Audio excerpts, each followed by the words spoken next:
കാണുന്നത് ഈ റോഡിൽ നിന്നുള്ള മലവെള്ളമാണ് കേട്ടോ. മലവെള്ളം വന്നിട്ട് ഈ ഡൗൺ ട്രാക്കിലേക്ക് ഒലിച്ചിറങ്ങിയിരിക്കുകയാണ്.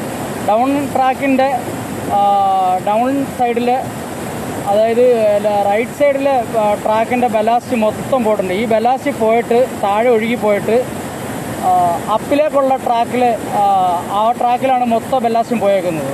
അപ്പിലെ ട്രാക്ക് ഫുള്ള് വെള്ളമാണ്.